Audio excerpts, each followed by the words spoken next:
15, el contrato número 11 y a partir de ese momento pues empieza un proceso de estudios y uno de los cuales es este, el estudio de impacto ambiental, que les vamos a presentar hoy en un primer escenario y ya habrá otra oportunidad para presentarles la continuación del estudio de impacto ambiental. La metodología de la reunión es muy sencilla. Vamos a presentarnos, vamos a desarrollar una temática que la tienen ustedes ahí en pantalla, donde les vamos a hablar de los aspectos generales, generalidades del proyecto, cuáles son los objetivos del estudio ambiental, cómo se hizo el estudio de impacto ambiental, unas características técnicas del proyecto,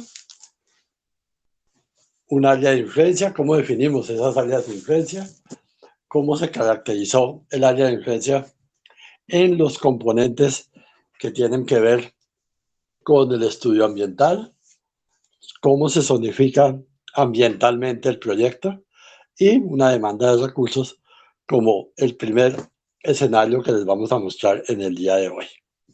Entonces la reunión está siendo grabada. Igualmente, los que se conecten a través de internet pues tienen ahí en el chat el listado de asistencia para que se inscriban, por favor.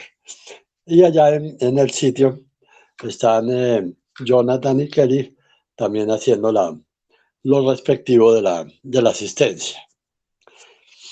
Bien, entonces, además de eso, se va a hacer un acta donde se va a condensar todo el desarrollo de la reunión y obviamente al final la participación de todos ustedes. Queremos invitarlos a que vayan teniendo presente qué preguntas tienen, qué inquietudes, algo que no vaya quedando claro, para que al final de la reunión podamos dialogar sobre los temas y darles las respuestas correspondientes a cada una de esas inquietudes. Bien, en cuanto a la parte de la empresa consultora, nos acompañan el ingeniero Alex López, que es el coordinador de proyectos, la ingeniera Vanessa Camacho, ingeniera ambiental, la bióloga Mónica Zambrano y mi persona, Guillermo Borda, para que desarrolle el componente socioeconómico. Entonces, estamos en el departamento de Cauca. Ahí ustedes a mano derecha ven en la gráfica una línea oscura que es todo el trazado del proyecto de Popayán hasta Santander de Quilichao. Esta ruta está dividida en 4 tramos que se llaman unidades funcionales para el proyecto. Tenemos una unidad funcional 1, que es Popayán Piendamó, que es donde estamos hoy ahí en la reunión. La otra Piendamó Pescador y la tercera Pescador Mondomo y la cuarta Mondomo Santander de Quilichao. Tenemos 19.2 kilómetros en la primera, 21.8 kilómetros en la segunda, 15.45 kilómetros en la tercera y 19.52 kilómetros en la cuarta, que ya es llegando a Santander de Quilichao. Entonces ahora los dejo en compañía del ingeniero Alex López, quien va a iniciar la presentación como tal del estudio de impacto ambiental y en la medida que vaya avanzando, pues vamos a participar las personas que nos hemos presentado. Allá en el sitio pues están acompañados por el ingeniero Jonathan Álvarez y la ingeniera Kelly Cortés. Entonces, pues bienvenidos a todos y vamos a iniciar. Alex, le cedo la palabra. Claro que sí, Guillermo, muchas gracias.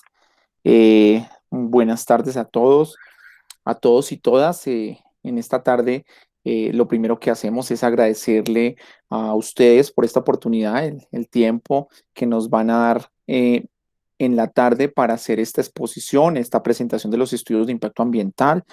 de parte de la concesión y de la consultoría que estructuró estos estudios ambientales, pues agradecerles por este escenario de acompañarnos y de socialización y de participación que ustedes nos acompañan, nos brindan en el día de hoy.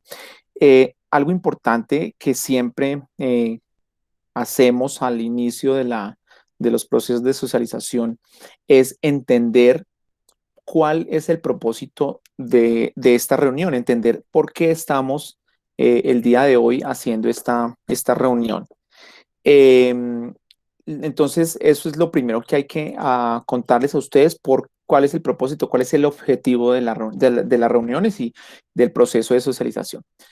Resulta, ahorita Guillermo nos contaba que el proyecto Popayán Santander de Quilichao está dividido, está partido en unos tramos que las conocemos como unidades funcionales. En este caso, pues para en nuestra área de influencia, nuestro territorio, pues nos corresponde la unidad funcional 1 entre Popayán y Piendamó.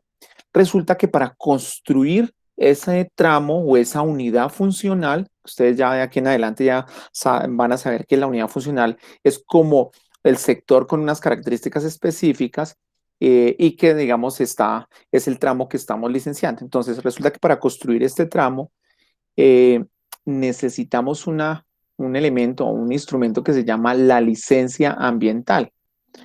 La licencia ambiental es como el instrumento de control que tiene la concesión para poder iniciar el proceso ya de la obra, ¿sí? El proceso de construcción, de excavación y de ya el proyecto como tal. Pues resulta que para contar con esa licencia ambiental, que es un acto administrativo, una resolución que da esta entidad que es a nivel nacional, que todo el mundo creo que le ha escuchado, y si no, entonces para que la tengan en la cabeza que es una entidad que se encarga de dar las licencias ambientales, pues tenemos que presentarles unos estudios, unos documentos técnicos que se llaman así, el estudio de impacto ambiental.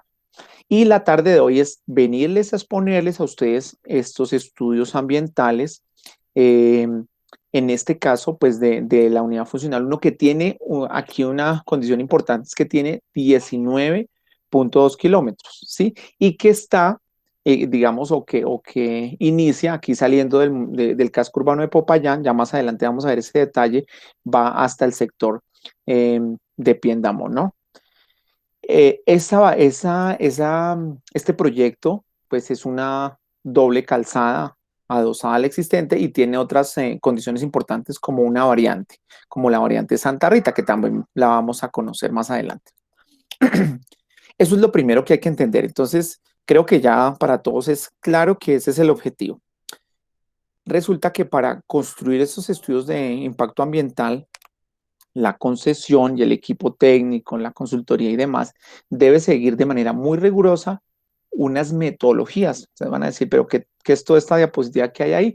Pues es necesario decirles a ustedes, comentarles que para construir el estudio yo tengo que seguir unas metodologías. Unas metodologías es una guía que en este caso da las autoridades, en este caso el Ministerio de Ambiente y Desarrollo Sostenible, la ANLA y las diferentes entidades para poder construir este documento. Esto no es un capricho de la concesión, sino es un documento técnico que tiene que seguir de manera muy rigurosa estas metodologías. Entonces, la primera es la resolución, una resolución 1402. Aquí el número, digamos, no importa, lo importante es que es una resolución reciente, sí, que ustedes tengan en cuenta que si hay una, digamos, una guía y que esa fue la que se tuvo en cuenta para estos estudios.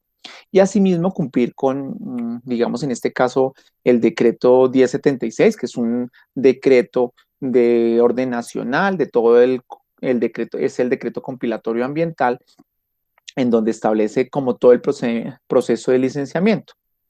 Y resulta que en ese decreto hay algo aquí muy importante para que no se nos olvide, que en ese decreto nos indica en los procesos de socialización y participación. Y es por eso que hoy estamos acá con ustedes y que a lo largo de 2 meses o bastante tiempo hemos estado con otras comunidades, otros vecinos de ustedes, hablando, exponiendo estos procesos. Lo estamos haciendo de esta manera adecuándonos a la virtualidad por el tema de la pandemia. Necesitamos hacer esto ya nos cambió la vida a todos y todos nos tenemos que adaptar a este tema de la virtualidad.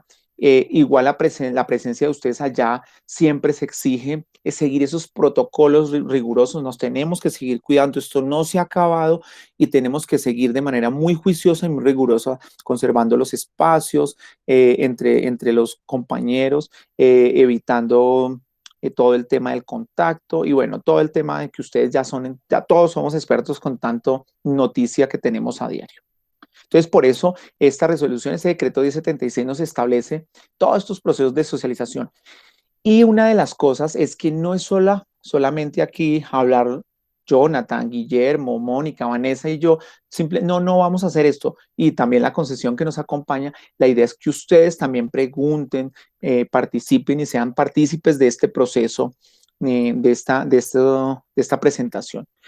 Hay una cosa importante es que, y ya lo hemos batallado todos estos días con las comunidades, es que son documentos técnicos muy, muy densos, muy como un poquito complejos. Entonces, lo que nosotros queremos en la tarde de hoy es ser muy, muy claros y muy sencillos con la información. Y les pedimos a ustedes que si no entienden algo, por intermedio de Jonathan y Kelly, nos hagan saber y nosotros hacemos todas las precisiones y demás. Bueno, aquí tenemos otra diapositiva que también nos hablan de unas metodologías. Igual, son entonces una normatividad que tenemos que seguir. En este caso, pues esto es, lo mejor es darlo con ejemplos. Aquí tenemos una guía metodológica para la presentación de estudios ambientales, que bueno, esa es la misma resolución de la diapositiva. Perdón, el de plan de compensación por pérdida de diversidad. Y es una guía, una resolución recientemente emitida por el Ministerio, en la 256 del 2018, en donde nos dicen cómo compensar las coberturas, los árboles, el bosque de la vegetación secundaria que vamos a intervenir, que va a afectar el proyecto. Ya más adelante vamos a detallar eso. Y nos va a decir el paso a paso, el qué, cómo, cuándo y dónde. Asimismo, entonces aquí tenemos como en ejemplo, aquí lo mejor es traer un ejemplo para que ustedes entiendan. Hay una metodología, una normativa ambiental vigente para el plan de gestión de riesgo, que es el decreto 2157, en donde nos establece, digamos, toda esta estructura de un documento técnico para saber qué hacer, para que la concesión tenga muy claro el qué hacer al momento de una contingencia en el proceso constructivo, en el proyecto, ¿no? Los proyectos de infraestructura, pues digamos, a lo largo de todos estos años han aprendido que deben estar muy preparados en el tema de una contingencia. Hemos tenido en Colombia otros procesos y ya la ANLA y estas autoridades que dan la licencia se volvieron muy exigentes con ese tema. Entonces tenemos que formular el plan de gestión de riesgos y es un documento que hace parte de, digamos, de estas consideraciones de la IA. Y así para otro tema, el tema cartográfico, también es la GDB, entonces seguir también con una resolución que es la 2182 del 2016. Bueno, este es como de manera introductoria para contarles el tema de las metodologías. Ahora, la idea es hablarles de la descripción del proyecto.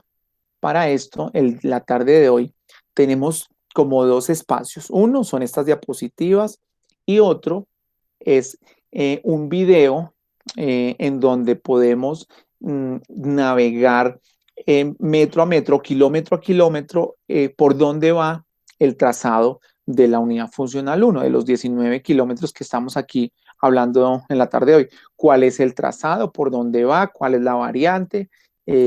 Como los sitios más importantes del proyecto. Entonces, para iniciar el tema de la descripción del proyecto, entonces tenemos que nuestra unidad funcional, ya lo habíamos dicho, trae 19.2 kilómetros, incluye una zona de peaje y pesaje, que ya vamos ahorita a detallar dónde está, y una infraestructura básica como son los puentes vehiculares, unos puentes peatonales. El proyecto, entonces, un referente para que todos tengamos claro es que para materializar esta doble calzada Popayán-Piendamó necesitamos aproximadamente una extensión de 107 hectáreas como referente para más adelante hacer unos análisis de unos cálculos y demás.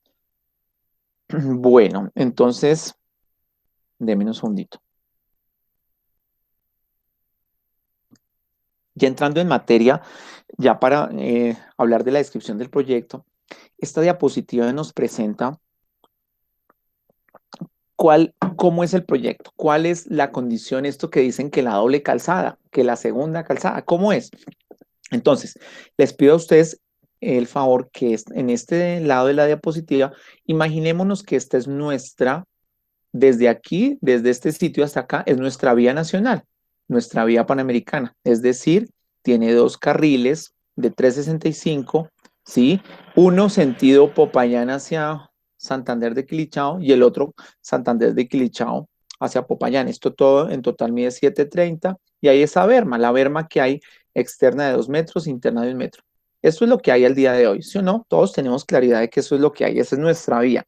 Y esta vía se llama bidireccional, es decir, es una vía de dos direcciones.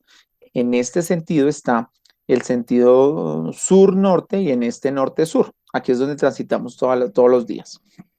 El proyecto, entonces, lo que nos incluye, lo que nos propone y lo que se está licenciando es duplicar esta calzada, en este caso aquí sobre la margen izquierda, casi de iguales, con las mismas condiciones a la existente. Pero aquí vamos a tener entonces un separador, lo mismo, una berma de 1 metro, dos carriles de 365 que suman 730 y otras obras, la berma externa, que es muy importante, donde se parquean los vehículos al momento de descargar un pasajero o alguien que se quiera parquear, y unas obras adicionales de las cunetas y demás.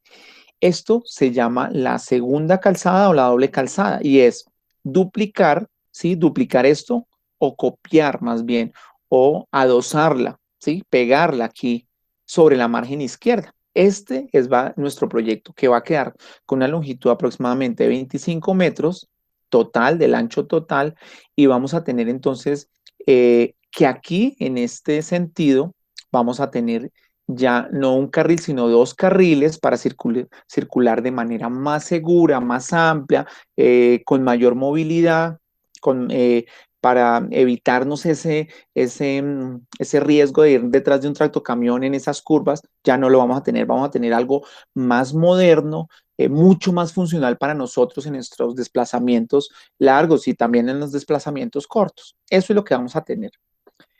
Y esta otra calzada, entonces ya van a tener dos carriles sentido norte-sur con las mismas condiciones. Aquí hay algo importante que hay que mencionar, es que esta línea punteada corresponde como al terreno natural. Imaginémonos todo nuestro territorio que es una zona de montaña, ¿no? Montañosa. Entonces vamos a necesitar retirar este material para conformar aquí la estructura de la vía. Bueno, muy bien. Bueno, esta es una sección típica en una variante. Entonces aquí en la variante ya no van, digamos, son las dos calzadas nuevas, ¿sí? Totalmente nuevas. La de derecha y la izquierda son totalmente nuevas. Bueno, otro elemento que vamos a tener dentro de nuestra descripción del proyecto es una cosa que se identifica como el par vial.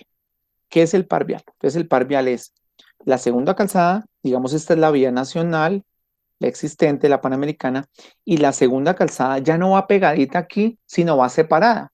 ¿Sí? Se dan cuenta aquí que va separada. Con una distancia promedio, no sé, 500 metros, bastante, entre 300, 400, 500 metros.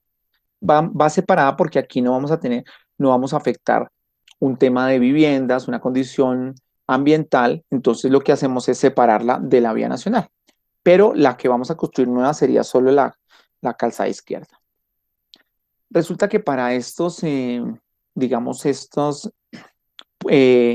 unidad funcional 1, que son de 19 kilómetros, necesitamos unas infraestructuras muy, muy importantes como son los puentes.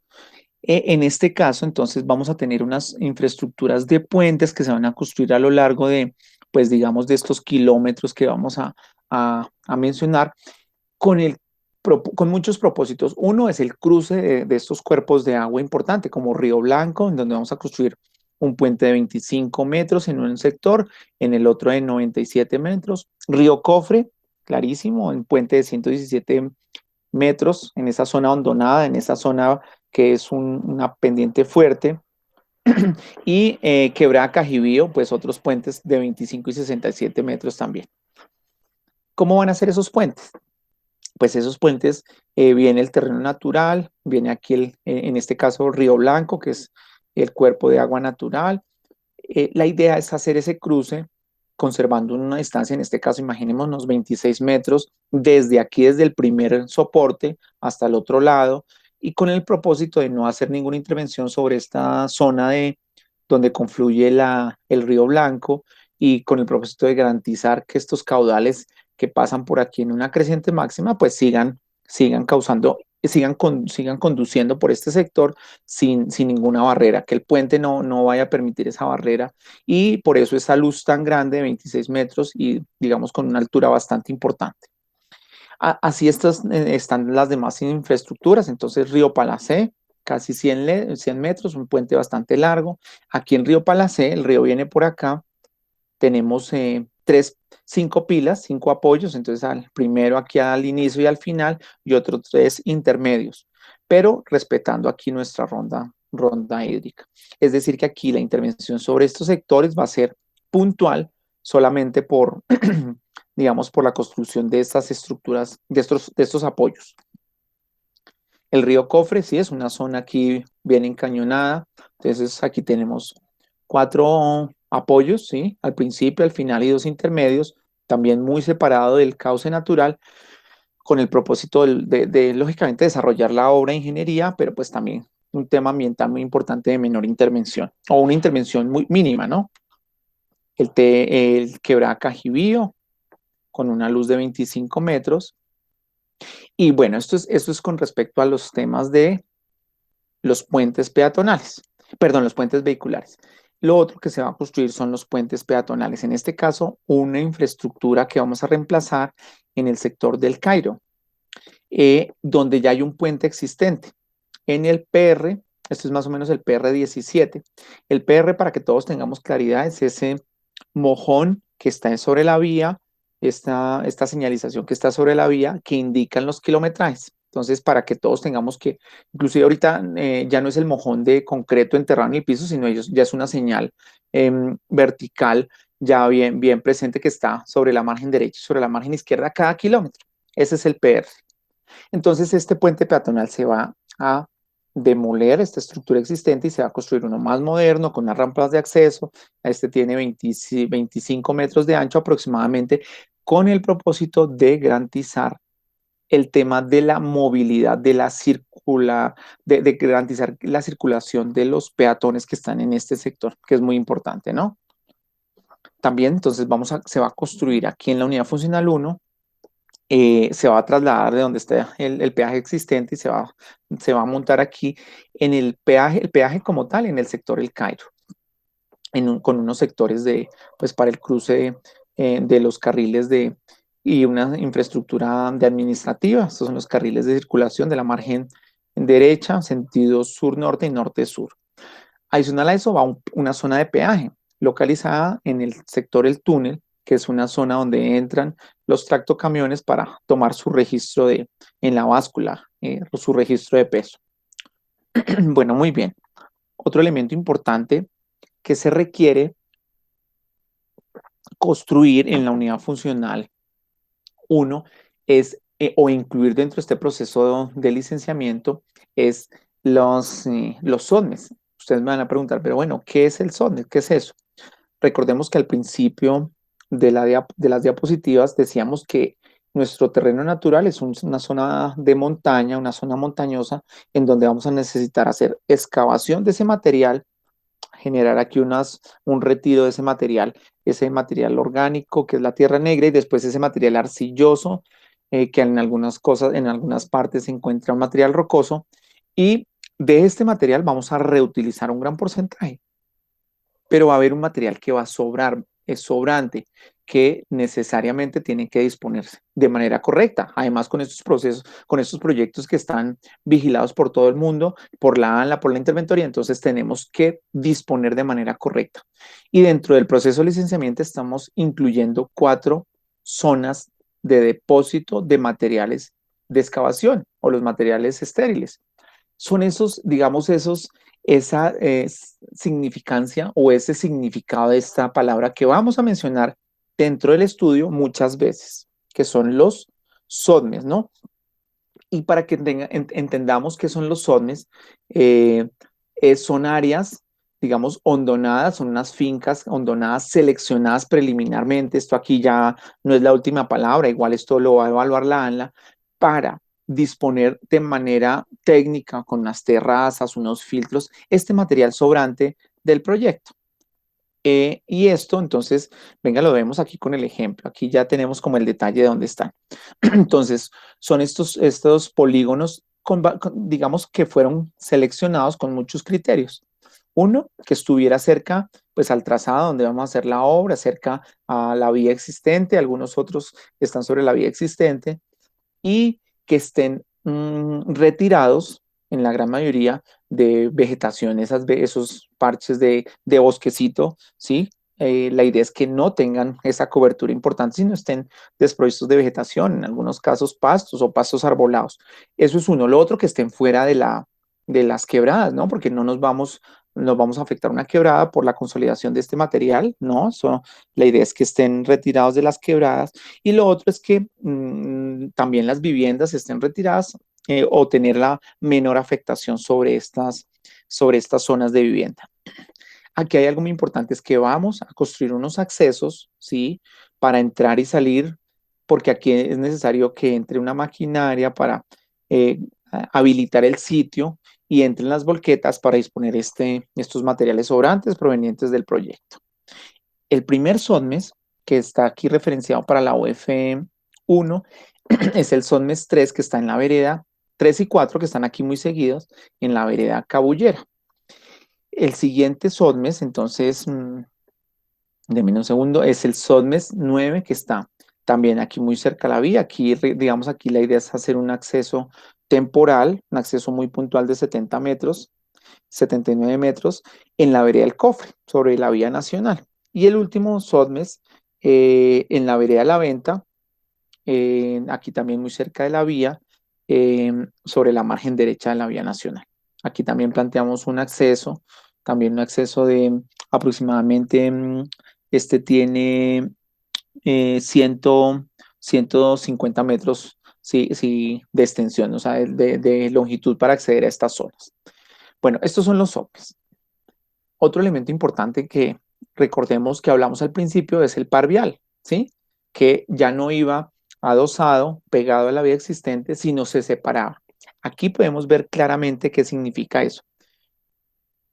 La vía nacional es la que tenemos aquí en la parte de arriba, aquí es hacia Popayán, hacia el otro lado es hacia Santander de Quilichao, y el proyecto, entonces, como viene pegadito hasta cierto punto de aquí, se separa. Mire, veamos, se separa. Esta es la vía nueva que está separada de la vía nacional para evitar una afectación aquí de viviendas. Aquí hay un cuerpo de agua que mal lo haríamos, imagínense, metiéndonos por acá con la vía, lo afectamos no de manera indirecta, sino casi de manera directa este cuerpo de agua. Entonces, para eso se plantean estos pares, este par vial.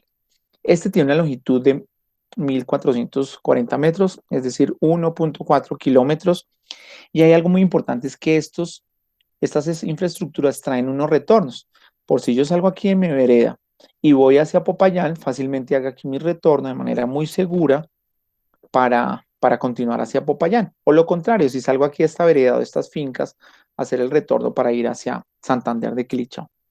El tema de los retornos se constituye o se considera en algo muy importante, porque resulta que es una condición que va a quedar para todos los usuarios de la vía, para no hacer atravesarme de manera insegura sobre el separador. Eso no está permitido, eso está prohibido, porque nos genera un accidente y no lo vamos a querer. Entonces, para eso es el tema de los retornos. Ya más adelante vamos a ver el detalle. Lo otro es la variante Santa Rita, que es una vía nueva. Aquí ya se separan las dos calzadas, igual la vía nacional va a quedar funcionando, esa sí va a quedar operando normalmente, porque pues es la que va a permitir la entrada a todos estos sectores, pero la vía nueva como tal, entonces se separa aquí, en el sector de Río Blanco, con una longitud de 3.5 kilómetros, y vuelve otra vez más adelante en el sector de la Cabullera a unirse a la vía, a la carretera nacional, siendo así configurada como la vía pegada o adosada a la existente. Lo que les decía de los retornos, para la unidad funcional 1 vamos a construir 12 retornos en total, ¿sí? Que están a nivel y están de la siguiente manera. El primer retorno es en la variante, en el sector de Río Blanco, al inicio del trazado, en el kilómetro 2 más 500, y aquí tenemos entonces la configuración sur-sur para hacer la maniobra sur-sur y norte-norte. Retorno 1 y 2 pegados, están juntos aquí sobre el sector de la variante. El 3 y el 4 en el sector de la Cabullera, un poquito más adelante, también están aquí juntos sur-sur y norte-norte.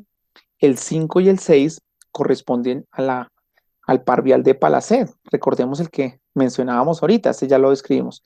El 5 está localizado muy cerca de la vereda Real Palacet y el 6 en la vereda Florencia. Y finalmente el 7 y el 8, que es la vereda cerca, en la vereda del Cofre, muy cerca aquí al río Cofre. Y aquí ya no están juntos, están separados por un tema de diseño. Y finalmente los últimos 4 retornos, el retorno 9 y 10 están en la vereda de la venta, estos sí están juntos, están unidos, y el 11 y el 12 en el sector El Cairo y el túnel respectivamente. Entonces, después de esto paso a seguir, la idea entonces es ya iniciar con el proceso de la segunda etapa de la descripción del proyecto. En este caso, yo creo que Jonathan nos puedes ayudar con con el video, por favor, para que podamos entender cómo es el detalle de ese trazado. Por favor, Jonathan. Muchas gracias. Listo, vale, ya voy a colocar.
Listo, Alex, podemos continuar. Claro que sí. Dame un segundito, Jonathan, dame un momentico aquí.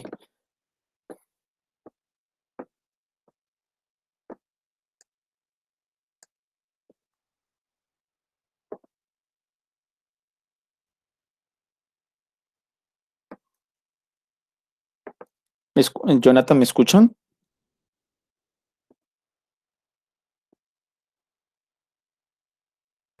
Sí, Alex, te escuchamos. Ah, bueno, muy bien. Qué bien. La idea, bueno, continuemos entonces, y ya teniendo en cuenta esta descripción del proyecto, entonces es necesario ya seguir con el tema de las áreas de influencia. Para esto, la idea entonces es eh, presentar lo siguiente. Resulta que aquí en adelante vamos a hablar de la caracterización de las áreas de influencia, de la zonificación para los diferentes medios que hay en el sitio o en la zona donde vamos a construir nuestro proyecto. Para entender eso, entonces tenemos que hablar del medio físico o abiótico, es decir, el que no tiene vida, el que soporta los suelos, las geoformas de nuestro sitio donde vamos a desarrollar el proyecto, el aire, las aguas. eh, Eso es lo físico, lo abiótico. Lo biótico es lo contrario, es lo que tiene vida, es decir, la flora, la fauna y lo socioeconómico, ¿no? La dinámica de las poblaciones. Entonces, teniendo en cuenta esta descripción del proyecto que les acabamos de presentar a ustedes, es necesario entonces hablar de unas áreas de influencia y es el espacio, es el territorio hasta donde llegan donde trascienden estos impactos que se van a generar por el proyecto. Para eso, entonces, es necesario entender que dentro de cada medio hay que hablar de un componente. Entonces, aquí se evalúa el componente de la geología, la geomorfología de los suelos, que es el geosférico, que es toda esta condición de cómo son los suelos, cuáles son las pendientes, cómo son la estabilidad de esos suelos, si son estables o inestables, todo el tema como geofísico. Lo otro es lo hidrológico, ¿no? Los cuerpos de agua, la microcuenca, todos estos drenajes y cómo interactúan con el proyecto. Y lo otro es el atmosférico, es decir, cómo es la calidad de aire, el ruido en nuestra zona y cómo va a ser, digamos, cuál es la proyección que se tiene para cuando vayamos a construir el proyecto, cómo se va a comportar este tema atmosférico. Entonces aquí a partir de unos criterios, una cartografía, unos recorridos en campo, pues se determinan estas áreas de influencia, ¿sí? El tema de las áreas de influencia que se conocen como, en este caso, para el área de influencia físico. Lo biótico es digamos, la dinámica que tienen los ecosistemas terrestres, es decir, las coberturas que están en el sitio de la obra, la flora que está aquí asentada, es decir, la vegetación, los cultivos, los bosques de galería, la vegetación secundaria, los cultivos de frutales, los árboles aislados que forman cerca viva y toda su dinámica con la fauna, ¿no? Es decir, pensando de que la fauna es el soporte de esta, pues para la fauna silvestre. Y hay que tener en cuenta entonces un criterio de ecosistemas acuáticos, es decir, la flora y la fauna asociada a todos los ríos y las quebradas. También entonces con estos criterios se determina unas áreas ¿sí? En donde están las coberturas importantes, no solo el sitio donde voy a intervenir nuestra obra, nuestro par vial, nuestra variante, sino como la dinámica mirando un poquito más allá del territorio. Entonces aquí tenemos un área de influencia de análisis de 1.400 hectáreas, un área bastante amplia que se determina. Y para la socioeconómico, entonces, se tienen en cuenta, pues, varios elementos del componente. Y para esto, sí es mejor que Guillermo nos hable cuál fue el criterio de selección para lo socioeconómico. Guillermo, ¿estás por ahí? Por favor. Gracias, Alex, muy amable. Buenas tardes, nuevamente. Bien, para definir el área de influencia socioeconómica en la UF1, se tuvo en cuenta toda la identificación del territorio en cuanto a unidades territoriales mayores, los municipios, y las unidades territoriales menores, que son, iniciando el proyecto, el barrio, Pino Pardo y 3 urbanizaciones. Después seleccionamos, identificamos las veredas, el corregimiento Calibío, y con eso podemos tener ya el conjunto de las unidades territoriales menores. Pero además, con base en la caracterización socioeconómica que tiene estos componentes, uno demográfico, donde vamos a mirar la dinámica poblacional, la estructura de esa población, de esas familias, el componente espacial, todo el acceso a los servicios públicos y la infraestructura social, económica y cultural que hay en la zona. En el componente económico, cómo son esas actividades en cada uno de los sectores de la economía. El componente cultural, cuáles son las tradiciones, las costumbres y el entorno que tienen esas comunidades frente al paisaje y a la parte socioambiental. En el componente arqueológico también tenemos en cuenta este elemento para poder definir esa área de influencia. Y por último, todas aquellas organizaciones políticas, organizativas, administrativas, como las juntas de acción comunal, asociaciones, para poder definir bien nuestro territorio, donde vamos a hacer la caracterización. Gracias. Bueno, perdón, ahí sigue ya la conformación como tal. Entonces tenemos 3 municipios, Popayán, Totoró y Cajibío. En Popayán encontramos la comuna número 2, con el barrio del Placer y las urbanizaciones que le comentaba. En corregimiento Calibío tenemos unas veredas. El corregimiento Florencia, el municipio de Totoró, encontramos otras veredas. Y en el municipio de Cajibío encontramos la Venta, el Cofre, el resto de veredas que hacen parte de esa área de influencia. Entonces podemos ver ahí la vereda Real Palacé en lo que corresponde al municipio de Popayán. Entonces, es todas las unidades territoriales menores que hicimos la caracterización y en la cual recorrimos haciendo toda la recopilación de información. Muchas gracias. A usted, gracias, don Guillermo. Bueno, entonces acabamos de conocer el tema de las áreas de influencia, cómo determinamos esos territorios de análisis de las áreas de influencia. Después de esa delimitación de todos estos espacios, que es donde va a trascender los impactos significativos, posterior a eso, entonces tenemos que ya hablar de las caracterizaciones del medio.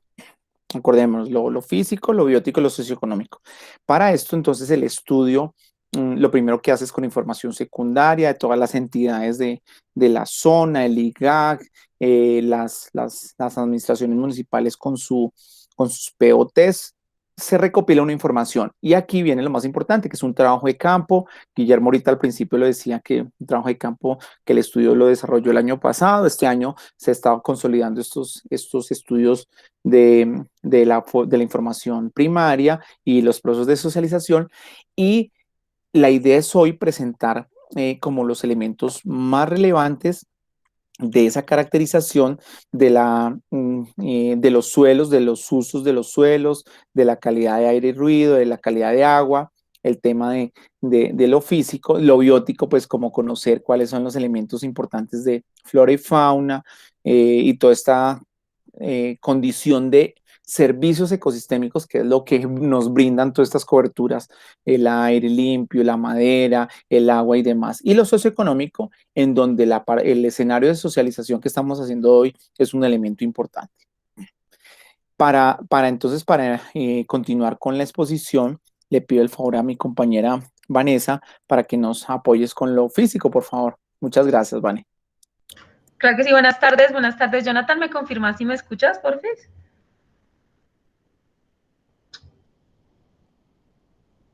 Sí, Vanessa, te escuchamos. Muchas gracias, Jonathan.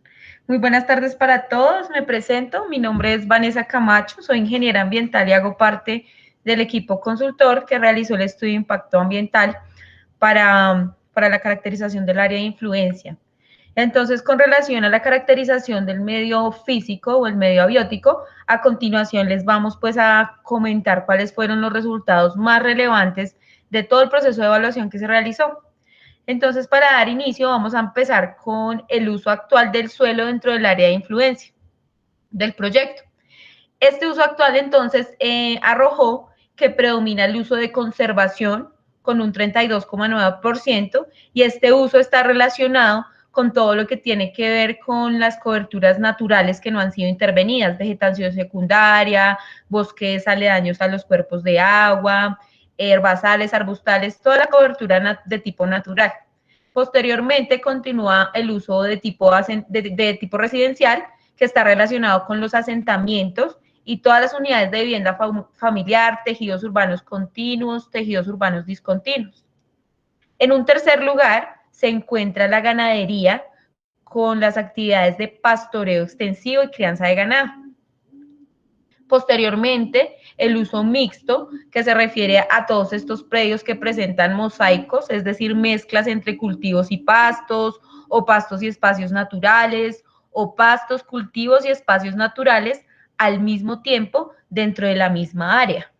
Finalmente, existe, digamos, también la utilización del suelo para otros usos, solo que en menor proporción, y estos usos son el agroforestal, el uso industrial, el uso recreacional, el transporte, todo lo que tiene que ver con la red vial, y el uso forestal, finalmente.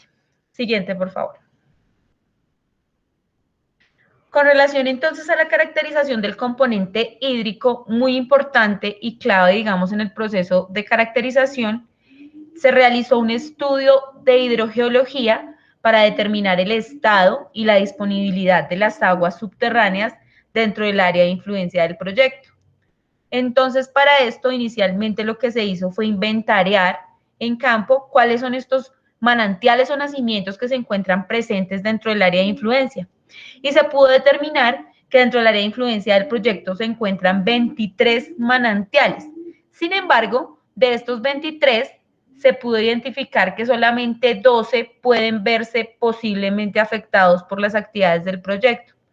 Para poder, digamos, reducir las afectaciones que pueda tener el proyecto dentro de estos nacimientos o al comportamiento o a la disponibilidad de agua en estos nacimientos, se proponen medidas de manejo.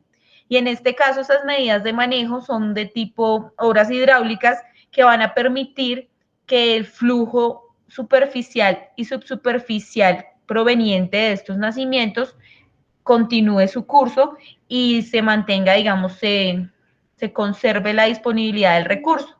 En estas figuras se puede ver la localización de los manantiales que se inventariaron a lo largo del recorrido que va a realizar la vía. Esta es la localización de los puntos. Y esta es la obra de manejo que se propone, que básicamente consiste en un colchón drenante al cual se le van a instalar otras estructuras menores de drenes principales y secundarios con el fin de poder canalizar por estas estructuras el agua proveniente de nuestro nacimiento. Entonces, básicamente, esta es la estructura que se va a poner en todos y cada uno de los puntos que cruzan con los nacimientos, con el trazado vial. Continuando entonces con la caracterización del componente hídrico, vamos a hablar ahora de los resultados obtenidos a nivel de calidad de agua superficial. Es decir, toda esta agua que hace referencia a los ríos, riachuelos, quebradas, caños, que están presentes en el trazado del proyecto, a lo largo del trazado del proyecto, y que son claves para determinar cómo se encuentra en este momento la calidad del agua dentro del área de influencia y dentro del área del proyecto. Siguiente, por favor. Para esto, entonces, se instalaron 12 estaciones de muestreo sobre las fuentes de agua que se van a intervenir de una u otra manera a lo largo del trazado del proyecto. Estas fuentes de agua corresponden a la quebrada Cajibío, a los humedales Finca Claudia, el túnel en Cajibío, el río Blanco, el río Cofre, 3 lagunas artificiales, 3 cuerpos no nominados, el río Palacé y un nacimiento en el kilómetro 12 más 630. Resulta que el resultado más significativo, más relevante de este análisis de calidad de agua se denomina índice de calidad ambiental del agua, que se denomina también ICA, índice de calidad del agua. Entonces, este ICA arrojó que en términos generales, la calidad del agua de los cuerpos de agua que cruzan el proyecto se encuentran en mediana calidad.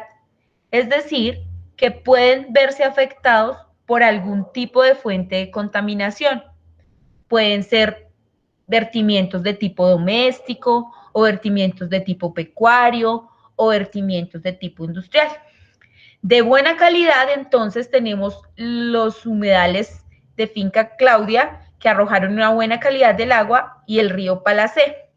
Y para tener en cuenta, la quebrada Cajibío es la quebrada que presenta la calidad más baja, y que esto puede deberse a la frecuencia y la cantidad de vertimientos que recibe la quebrada en su trayectoria. Siguiente, por favor.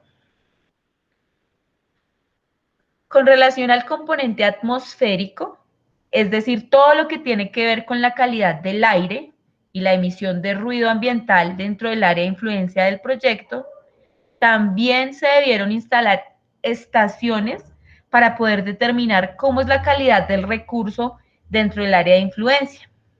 Estas estaciones se localizan de manera estratégica, de manera que se puedan hacer mediciones en las zonas donde van a localizarse las fuentes generadoras de estas emisiones de aire o de estas emisiones de ruido, y cerca a las fuentes receptoras, es decir, las unidades de vivienda o las poblaciones que son potencialmente receptoras de todas estas emisiones que en algún momento se puedan dar. Siguiente, por favor. Dentro de los resultados obtenidos, entonces se tiene que para la calidad del aire dentro de la unidad funcional 1, presentamos una calidad del aire aceptable para partículas muy finas, 2,5, que no son, digamos, perceptibles por nosotros, pero que están presentes en el aire, que son muy finas, la calidad es aceptable. Y para partículas un poquito más grandes, que denominamos comúnmente polvo, la calidad del aire es buena. En términos generales, los resultados arrojan que la calidad del aire dentro de la unidad funcional 1 es buena. Siguiente, por favor.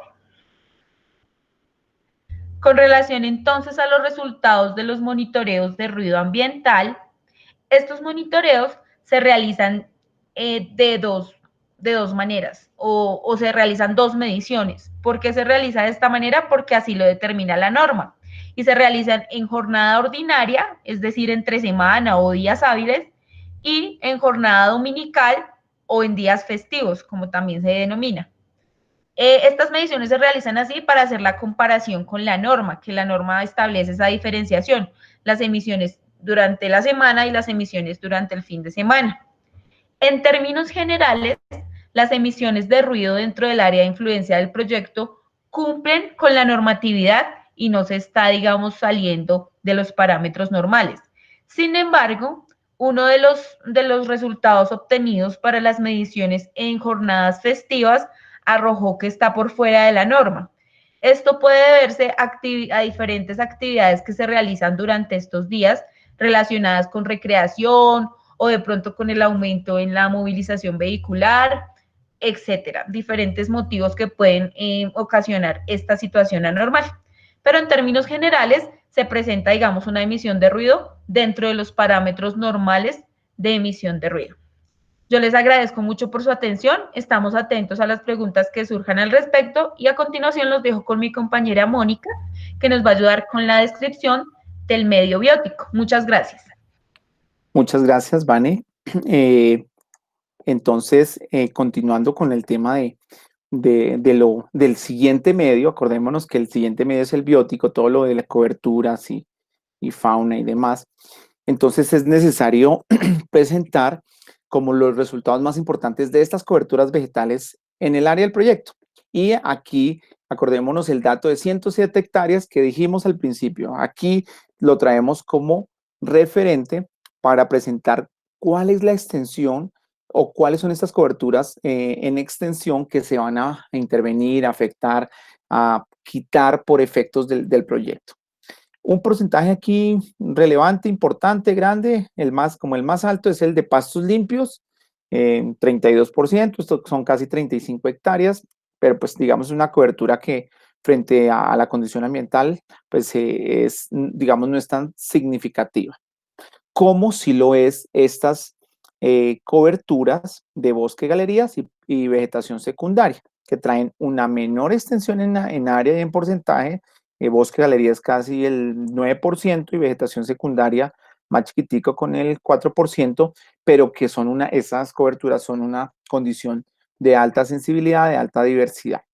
De igual manera, pues se caracterizaron otras coberturas como pastos arbolados con el 16%, el tejido urbano discontinuo, es decir, todas las viviendas y las estructuras de fincas y estructuras comerciales al lado de la vía con el 14%. ¿Qué tenemos de eso? Entonces, identificando todas estas coberturas de manera secundaria, mientras es una imagen que se compra, una imagen de satélite para identificarlos antes de campo, pues después de esto vamos a campo y se hace mediante la caracterización de estas coberturas mediante unas parcelas y unos transeptos. ¿Qué son las parcelas? Ustedes dirán, ¿pero qué es una parcela? Resulta que una parcela es digamos, un rectángulo en campo que tiene una longitud de 50 metros de ancho por 20 50 de ancho por 20 de largo, y allí es donde podemos entonces identificar al detalle todas estas especies forestales, todas las especies de flora, identificarlas, marcarlas, y tener ese registro dentro de nuestra línea de base. Acordémonos que nuestra línea de base es la radiografía de cómo es el territorio antes del proyecto. Entonces aquí identificamos, eso ya lo hicimos, identificamos con un trabajo de campo, con unos profesionales forestales, biólogos, la gran mayoría de allá de Popayán, de las zonas, de las universidades de la zona, y en total se hicieron 57 parcelas de 1.000 metros cuadrados, ¿no? También se hicieron los transeptos en los sectores donde, digamos, la vegetación es más escasa, en los pastos arbolados, en las zonas de cultivos y, digamos, se tomó todo este registro. Aquí queremos como presentar cuáles fueron de esas coberturas, digamos, las condiciones más importantes de esa identificación digamos, de las coberturas de vegetación secundaria y bosque, galerías, como, acordémonos en la tabla anterior, como uno de las coberturas como más sensibles desde lo ambiental. ¿Y por qué sensibles? Porque dentro de esta identificación, entonces, a partir de este trabajo de campo, de saber cuáles eran las especies, del apoyo de la comunidad fue clave porque ellos saben muy bien el nombre común de estas especies. Entonces, a partir de esto, se identifican que para vegetación secundaria se identificaron 19 especies, con un registro de 119 individuos forestales, fustales, ¿no? Pero para bosque galería fue una condición, digamos, un registro mucho más alto de 186 especies. Es decir, que esta vegetación trae una diversidad biológica mucho mayor, con unas especies con más diversidad en la zona. Sin embargo, este bosque galería como tal no lo vamos a afectar porque acordémonos, o en gran medida no se va a afectar porque acordémonos que allí es donde van los puentes y los puentes solamente es la intervención en los sitios de los soportes, de las estructuras de los puentes. Lo demás, la idea es dejarlo o conservarlo. Otras coberturas también que se mencionan, los pastos limpios, arbolados y enmalezados, en donde se identifican especies de roble, arrayán, guayabo, algunos frutales, los mosaicos de cultivos, especies de la zona no tradicionales como el café, guayaba, y especies también forestales asociadas a cercas vivas como el chilco. Después de eso, entonces, la idea es hablar de la condición de la fauna silvestre. También la idea es se hizo un trabajo de campo, y ahorita Mónica nos explica, y la idea es tener aquí, el propósito es registrar nuestra línea base para más adelante pensar en las medidas de manejo. Entonces los dejo con el apoyo de la profesional Mónica Zambrano, que nos va a ayudar con este tema. Gracias, Alex. Buenas tardes para todos, mi nombre es Mónica Zambrano, yo soy bióloga, también hago parte del equipo de consultoría y les voy a exponer ahorita la parte de fauna silvestre. Nosotros hicimos la caracterización de fauna silvestre para los tres grupos principales que son aves, mamíferos y herpetos. Dentro de los herpetos se meten las ranas, las lagartijas y las serpientes. Para hacer esto, nosotros hicimos muestreos entre las 5:30 de la mañana hasta las 9 de la noche, teniendo en cuenta el horario en que cada uno de estos grupos sale a hacer sus actividades y son más fáciles de observar. Dentro de las metodologías que utilizamos están las metodologías de observación directa mediante recorridos por toda la zona, registrando todo lo que se fuera viendo, también haciendo registros auditivos de huellas, de marcas, de pelos, de cualquier indicio que nos dijera que algún animal estaba ahí por la zona.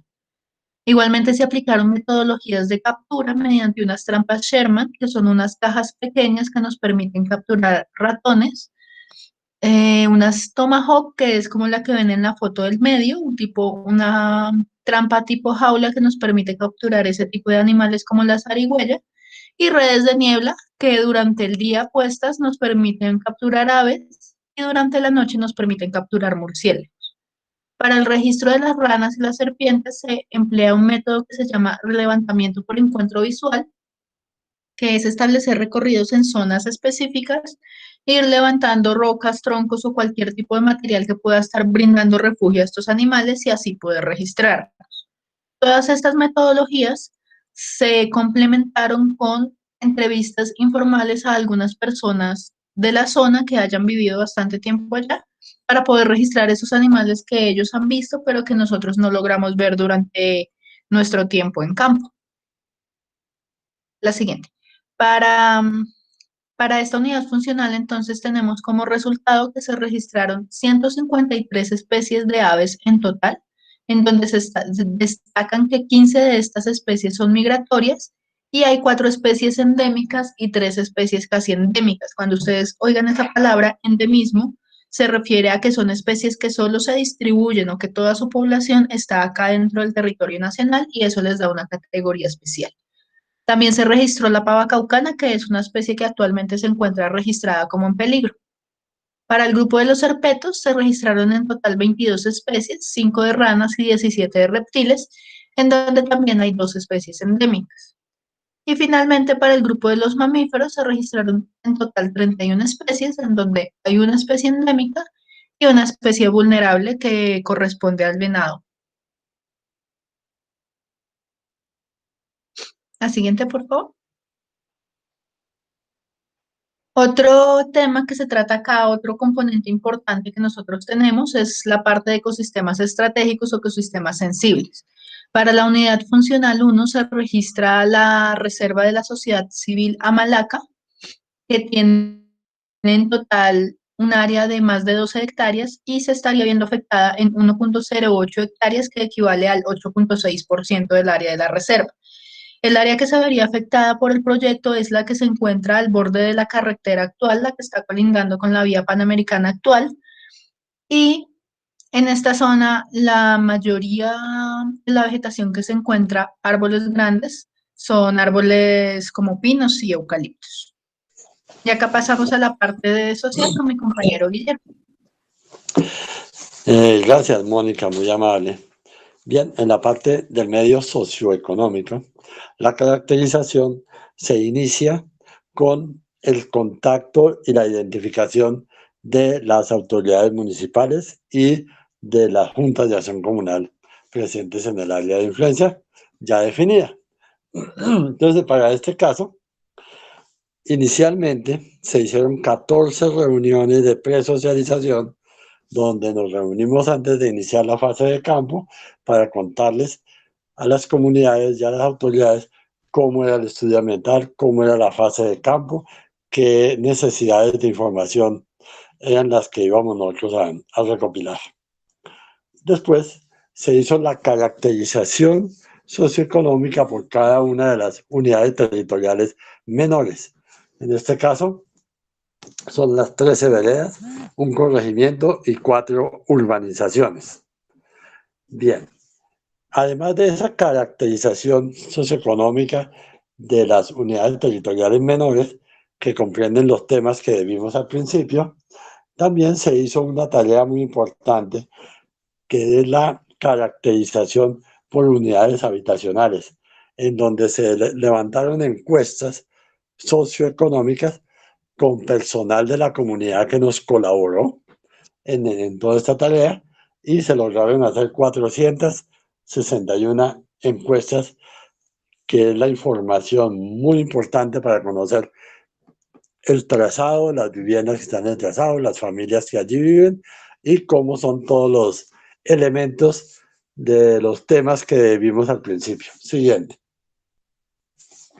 Ya en la parte temática de cada uno de las caracterizaciones, entonces los resultados son los siguientes. Tenemos una población total de 13.018 habitantes, hay 4.339 familias y el género femenino está ligeramente superior al género masculino, pero están muy parejos. En la parte de población por edad, por rangos de edad, encontramos que de 6 a 17 tenemos una población en crecimiento, tenemos de 18 a 60 años, la mayoría de población, que son las que nos representan ese porcentaje de población económicamente activa, población que está en edad de trabajar, que llega al 53%. La siguiente, por favor. Ya en la parte de servicios públicos y servicios sociales, tenemos que hay una cobertura del acueducto urbano de Popayán del 23%, que corresponde al barrio Pino Pardo y las urbanizaciones donde inicia el proyecto. El resto del área son acueductos veredales, acueductos rurales, que interconectan varias veredas. El manejo de las aguas domésticas. Igualmente, ese sector de Popayán está conectado a la red de alcantarillado. Y el resto de la población tienen pozo séptico preferentemente. El manejo de los residuos domésticos. Popayán tiene una cobertura en el área de influencia del 36.7%. El resto de la población lo hace enterrando, lo hace quemando o disponiendo a campo abierto.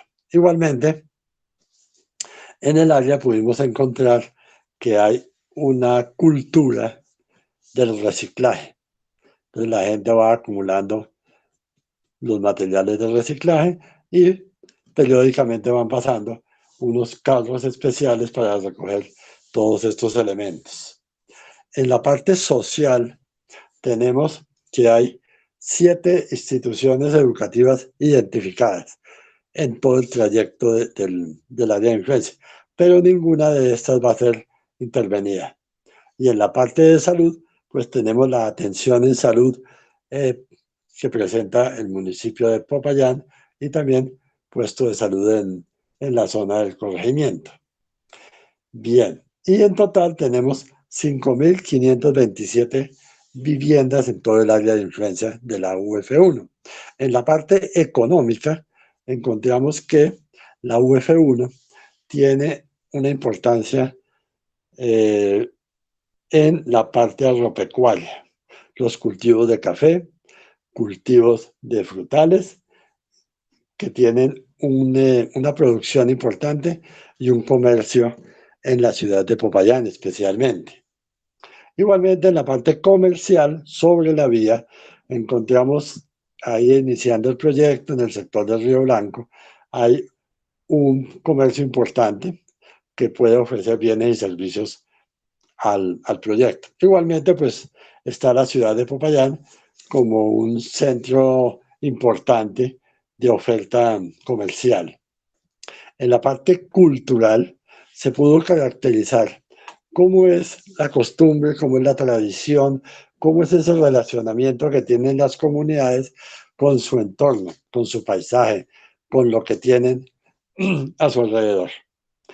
Y en la parte organizativa se pudo establecer y caracterizar qué juntas de acción comunal hay, cómo están organizadas, cuál es su función comunitaria y cuáles proyectos o programas tienen en desarrollo o tienen por desarrollar. Muy amables, gracias.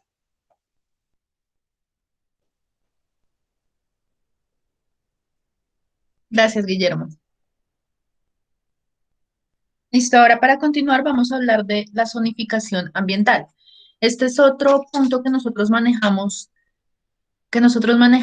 en el estudio de impacto ambiental y corresponde a establecer qué tan sensibles o qué tan sensible es el área en donde nosotros proponemos la materialización del proyecto. Para esto tenemos en cuenta diferentes variables dentro de los medios que hemos venido viendo desde el inicio de la exposición. Entonces, dentro del medio físico se evalúa, por ejemplo, la amenaza por remoción en masa, qué tan sensible o qué tan susceptible es el terreno a la erosión, toda la parte hidrogeológica, y pues ya tenemos la parte de calidad del agua y calidad del aire que nos hablaba Vanessa. En la parte del medio biótico, toda esta información que nosotros adquirimos sobre la flora y la fauna durante el proceso de caracterización, la vamos a utilizar acá también. Y dentro del medio socioeconómico se tienen en cuenta las actividades económicas, todo lo que esté establecido en el POT, la infraestructura física social, los asentamientos humanos, si hay o no organizaciones comunitarias en el terreno, toda la parte de participación comunitaria, si la zona tiene un potencial arqueológico que se vaya a ver expuesto cuando hayan excavaciones y si hay presencia o no de comunidades étnicas. A todo esto se le suma también la evaluación de si hay elementos con sensibilidad dominante o especial, como áreas de restricción legal, áreas de importancia ambiental o algún tipo de infraestructura de importancia social. Con todo esto que evaluamos, ¿qué vamos a hacer? Vamos a establecer este índice de sensibilidad ambiental. Entonces, teniendo en cuenta, por ejemplo, los manantiales que pudimos identificar, los manantiales se consideran con una sensibilidad muy alta, se les va a calificar en una escala de 5 y después cuando hagamos un mapita los vamos a poder resaltar o ubicar fácilmente mediante el color rojo. Todas estas zonas de sensibilidad alta siempre van a ir con ese color. Entonces, estos valores se asignan de acuerdo con el grado de importancia o el estado como se encuentren los recursos que uno va a evaluar. Este mapa que vemos a la derecha es lo que se obtiene después de realizar la zonificación ambiental. Entonces, si ustedes ven toda la parte verde, son zonas con sensibilidades muy bajas o bajas. Las partecitas que están en amarillo son zonas con sensibilidad moderada y las que están en rojo son zonas con sensibilidad alta. Por ejemplo, para estas zonas con sensibilidad alta se ven que están dibujados como unos hilitos. Esos hilitos son los ríos del área de influencia. También hay unos puntos rojos, esos puntos son los que nos identifican los manantiales. ¿Para qué nos sirve esto? Luego, para tener claramente identificado qué tan sensible es ese punto y poder aplicar las medidas de manejo necesarias. Entonces, ahí ya entramos a la parte de zonificación de manejo ambiental. Con todo este mapa que hicimos, con el establecer el grado de sensibilidad, a partir de esto, nosotros podemos determinar qué tipo de área es la que necesitamos intervenir. Para las áreas de sensibilidad alta,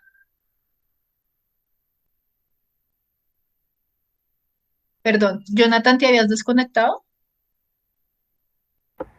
Sí, es que se me desconectó la energía, pero ya regresé. 2 minuticos atrás nada más. ¿Hasta dónde alcanzaron a oír más o menos? ¿Todo lo de zonificación lo escucharon o no? Ese pedazo, el anterior, ese no lo vieron ellos. Vale. Antes, ¿Antes? en ese iba. Ah, listo. Listo, entonces retomando, nosotros manejamos una zonificación ambiental que es establecer qué tan sensible es el área en donde se propone la construcción del proyecto y esto lo hacemos teniendo en cuenta diferentes variables dentro de los medios que hemos venido hablando. Entonces, tenemos el medio físico, en donde hoy estamos evaluando variables como la remoción en masa, la susceptibilidad a la erosión, toda la parte que se identificó de hidrología, la calidad del agua y la calidad del aire.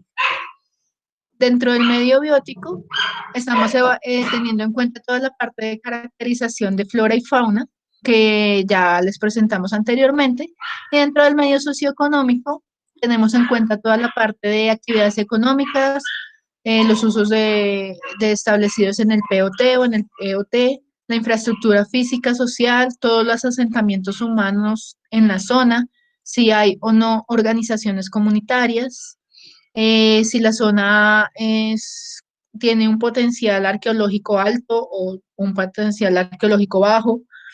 También se tienen en cuenta la presencia o no de comunidades étnicas. A todo esto se le adiciona otro componente que son los áreas o elementos con sensibilidad dominante o especial. Estos son puede haber zonas con restricciones legales, puede haber áreas de importancia ambiental, puede haber zonas con infraestructura de importancia social. Todo esto se va a evaluar en conjunto, ¿para qué? Para poder establecer o mapear qué tan sensibles son las diferentes zonas que están dentro de nuestra área de influencia. Entonces, aquí a la izquierda volvemos a tener todas estas variables que evaluamos y a la derecha podemos ver los índices de sensibilidad que se les asignan.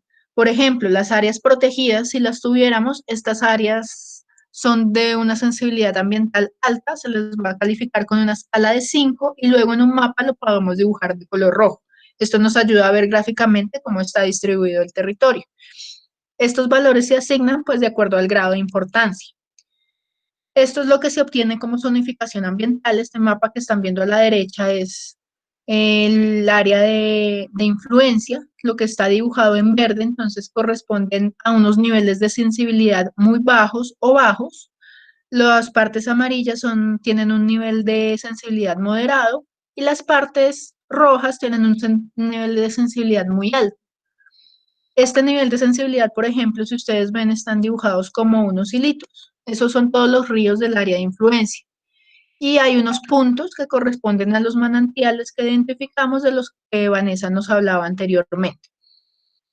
¿A qué nos ayuda esto? Ya sabiendo la sensibilidad y dónde están ubicados, entonces vamos a entrar a hacer un manejo.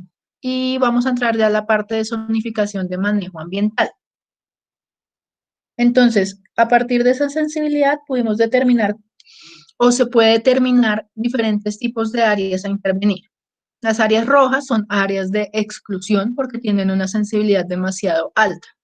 Las áreas naranjas son áreas de intervención con restricciones, es decir, podemos entrar a construir, a intervenir, pero se deben tener en cuenta bastantes restricciones que se deben cumplir a la hora de hacer el proceso. Y tenemos las áreas verdes, que son áreas de intervención. Estos son como categorías que nosotros damos. Sin embargo, hay que tener en cuenta que sin importar si son áreas en rojo o en verde, todas las áreas van a tener su respectiva medida de manejo. ¿Cuál es la diferencia? Que para las áreas de mayor importancia o más sensibles, como los manantiales, las medidas de manejo y todo el proceso que se debe seguir es mucho, mucho más estricto y el seguimiento que se les hace es mucho más estricto.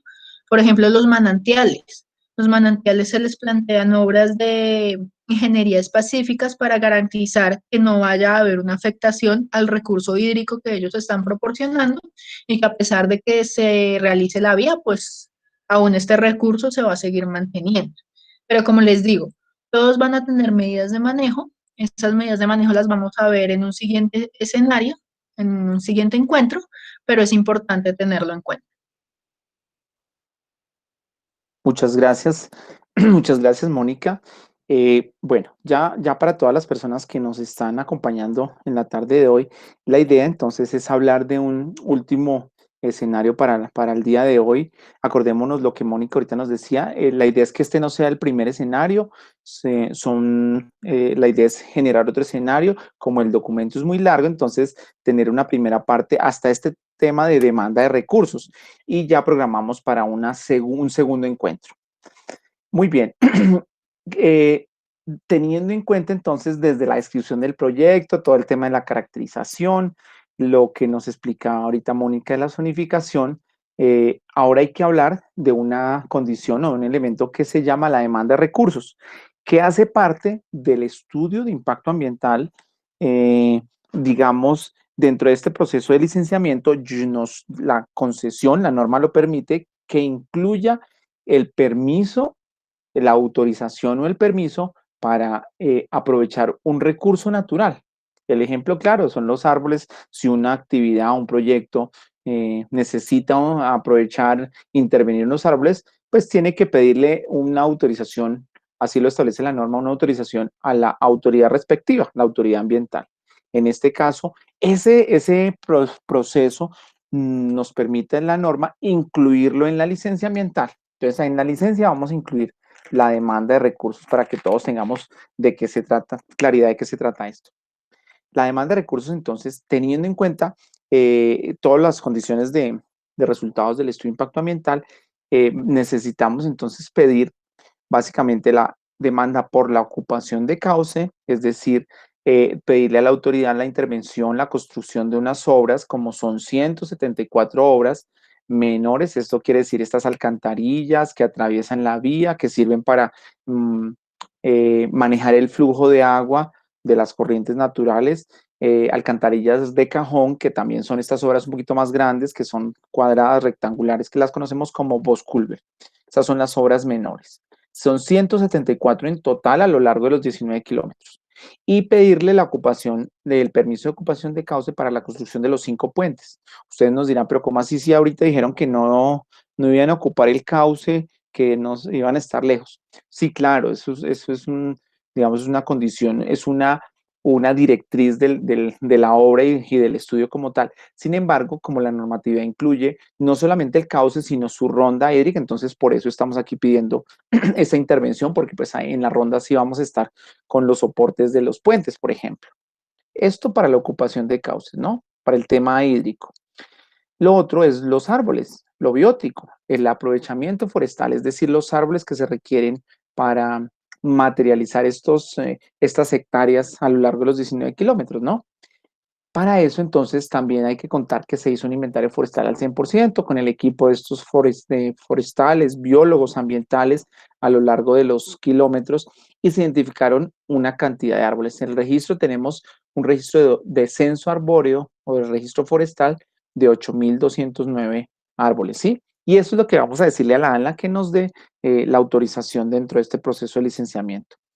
De entonces tenemos 8.094 de hábito arbóreo, unas palmas, 53 palmas de diferentes especies, el helecho o la palma boa o el helecho arbóreo son 16, esos tienen una condición de veda, y para Malaca tenemos 46 árboles. Ahorita lo que Mónica nos decía, que es un área sensible, un área de, digamos, determinada como área protegida, entonces tenemos 46 árboles para este total de 8.209, con unos volúmenes de 3.151, que son los volúmenes de madera, digamos, de los sobrantes, que gran parte de esos volúmenes maderables se van a utilizar dentro de la obra, otros se van a donar. Entonces, esto en cuanto al tema de aprovechamiento forestal. Pero hay otro elemento importante que hay que decir acá, que no vamos a hacer, porque recordémonos que Vanessa nos contaba de la sensibilidad de estos cuerpos de agua, que algunos tienen un índice de calidad mayor, otro menor, pero son muy sensibles. Se identificó que las comunidades dependen de estos cuerpos de agua para su disfrute, su captación, su dinámica de la vida normal de las diferentes quebradas que se van a intervenir. Entonces allí, teniendo en cuenta esta sensibilidad, se decidió no vamos a hacer vertimiento, es decir, que el proyecto por el tema de las estructuras, los baños vayan a vertirse a las quebradas, ni vamos a hacer captación. Es decir, el volumen de agua que se necesite para la conformación de la vía, para la humectación, no lo vamos a sacar de cualquier quebrada. Vamos a comprarlos a terceros, a empresas constituidas en la zona. Y también algo muy importante es que no vamos a pedir campamentos, ni plantas de producción de materiales, ni fuentes de materiales, porque pues en la zona hay, pues digamos, hay empresas ya constituidas que tienen todos sus permisos, y lo que vamos aquí a hacer es alianzas estratégicas para comprar estos materiales. Esa es la presentación hasta el día de hoy. Eso es lo que queríamos mostrarles a ustedes, agradecerles por su atención y la idea ahorita es continuar con el espacio de las preguntas, de las inquietudes, en cabeza de Jonathan, en cabeza de Laura Ledesma, que es la profesional de la concesión, para direccionar estas preguntas. Entonces, estamos entonces pendientes de eso, Jonathan. Muchas gracias y buena tarde.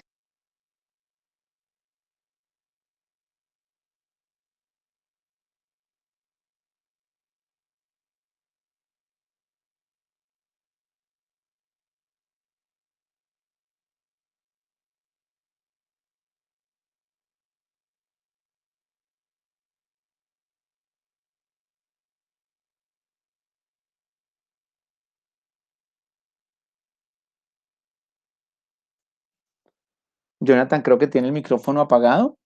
Por favor. Sí, Alex, dame un segundo.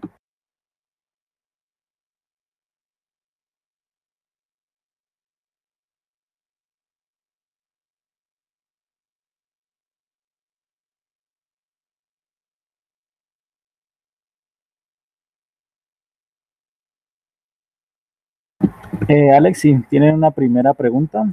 Quieren saber cómo va ese proceso de construcción, si ya hay licencia, si no hay licencia. Que les cuenten un poquito de cómo va ese proceso.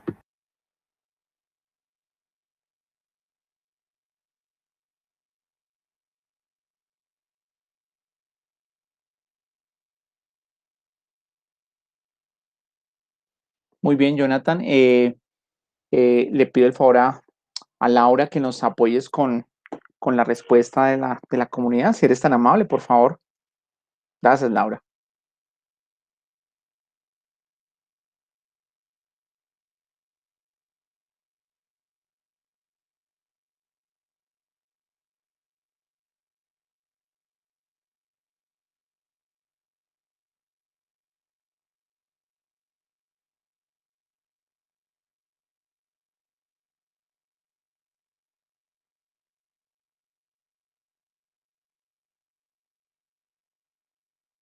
Bueno, no hay inconveniente. Creo que Laura no tiene señal o no le funciona su micrófono, pero entonces sí hay que aclararles a las comunidades o responderle lo siguiente. Bueno, la concesión en este momento está en un proceso, digamos, en un proceso, en una etapa, se podría determinar como final, digamos, estos espacios de socialización es como la última etapa antes de radicar un documento ante la ANLA. Acordémonos de lo que hablamos al principio, esto debe presentarse, hacerse la socialización y después sí presentárselo a la ANLA. La ANLA es la autoridad que nos da la licencia, la Autoridad Nacional de Licencias Ambientales. Ellos van a venir a hacer un recorrido para verificar toda esta información, si conocen el proyecto, si saben el tema de los SODMES, de los impactos, de las caracterizaciones, a todos ustedes, a las comunidades, a los líderes. Y después la ANLA evalúa esa información y finalmente genera la licencia ambiental. Siendo así, los tiempos, entonces se tiene establecido que a final de año, cuando se terminen estos procesos de socialización, se presente el estudio de impacto ambiental ante la ANLA. La ANLA tiene ya unos tiempos establecidos, digamos, unas fechas, unos tiempos desde que uno radica hasta que sale la licencia, aproximadamente está entre 4 o 6 meses, es decir, que tendríamos licencia para mediados del siguiente año, y ya con esto, ya teniendo la licencia, podríamos iniciar el proceso constructivo, ¿sí? Todos ya sabemos que esto ha sido muy dispendioso, se llevan muchos años detrás de este proyecto, pero digamos, para tranquilidad de todos, estamos en un proceso ya final de socialización y de participación, que es como el elemento, la estocada final al estudio de impacto ambiental para complementarlo y ser presentado a la ANLA. Entonces esos son los tiempos, esas son las fechas. De pronto sería un pecado o sería un error mío decirles en enero, en marzo del otro año inicia. No. Como esta dinámica depende pues de las diferentes de los diferentes procesos, en este caso el proceso de licenciamiento, pues se tiene establecido eso de a mediados del otro año, tener la licencia para iniciar el proceso constructivo. Muy bien, Jonathan, no sé qué otra pregunta tengan allá para apoyarte, para responderlas.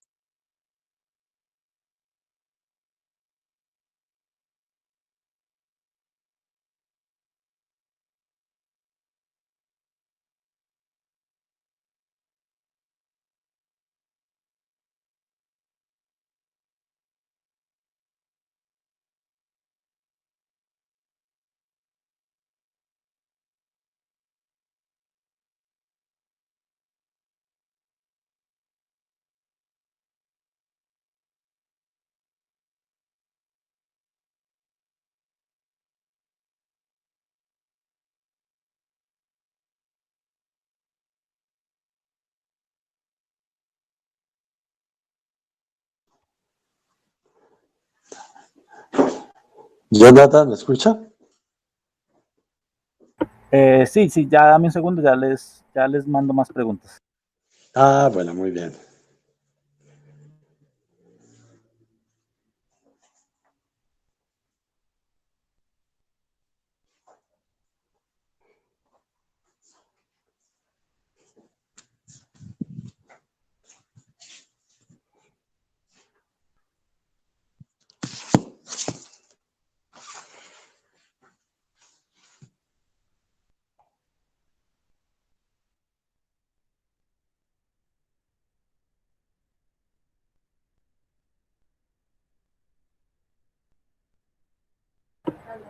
Otra pregunta que me hacen acá es ¿cómo va el tema predial?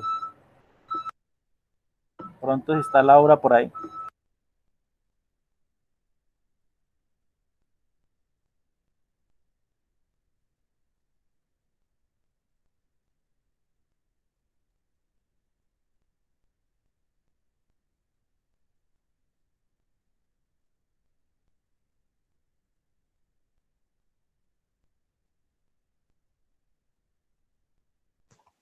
Aló, Jonathan, parece que no tiene conexión Laura.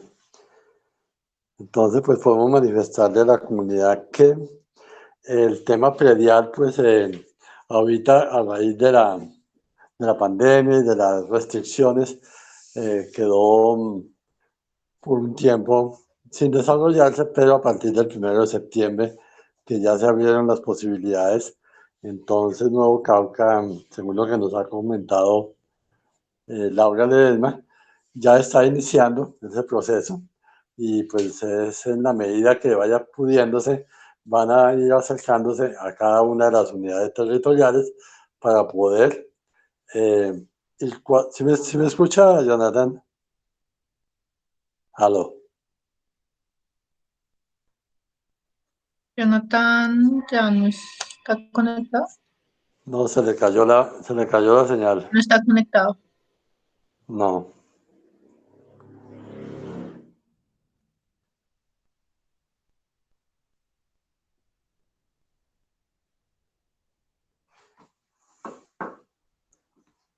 Aló. No, no está conectado, Jonathan.